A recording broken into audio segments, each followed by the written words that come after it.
பூஞ்சோலை மாணவர்கள் அனைவருக்கும் வணக்கம். இன்னைக்கு முக்கியமான கரண்ட் அஃபேர்ஸ் ஒன்று பார்க்க போகிறோம். என்னன்னு சொல்லி பார்த்தீங்கன்னா, இந்தியாவில் ஏற்படக்கூடிய மக்கள் தொகை மாற்றம் சார்ந்து ஆராய்வதற்காக ஓய்வு பெற்ற உச்சநீதிமன்ற நீதிபதி பிரகாஷ் பிரபாகர் நவுலேகர் அவர் தலைமையில் குழு அமைச்சிருக்காங்க. ஆக்சுவலாக நம்ம இந்தியாவில் வந்துட்டு பார்த்தீங்கன்னா ஒரு குறிப்பிட்ட மக்கள் தொகை கணக்கெடுத்து வச்சுருப்பாங்க.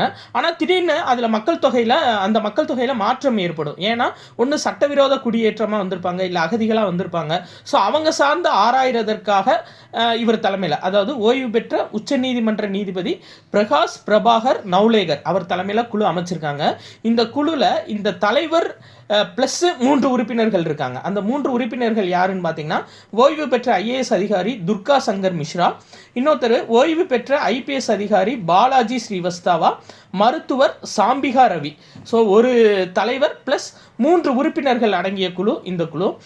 இவங்க வந்து மெயினாக மத மற்றும் சமூக குழுக்கள் அடிப்படையில் இடம்பெயர்வு நடந்திருக்கும் பார்த்தீங்களா. மத மற்றும் சமூக குழுக்கள் அடிப்படையில் நடந்த இடம்பெயர்வை சார்ந்து இவங்க வந்து இந்த கணக்கெடுப்பு நடத்துவாங்க. ஆக்சுவலாக வந்து ஒரு வருஷத்துக்குள்ள இந்த குழுவோட அறிக்கையை சமர்ப்பிக்க சொல்லியிருக்காங்க. இல்லை அப்படின்னா கூடுதலாக 6 மாதங்கள் நீங்கள் எடுத்துக்கலாம் அப்படின்னு சொல்லியிருக்காங்கப்பா. ஸோ இந்த இன்ஃபர்மேஷன் ரொம்ப ரொம்ப முக்கியம். 27 மே 2026 தினமணி நியூஸ் பேப்பரில் வந்த நியூஸில் இந்த இன்ஃபர்மேஷன் கொடுத்துருக்காங்க. நன்றி.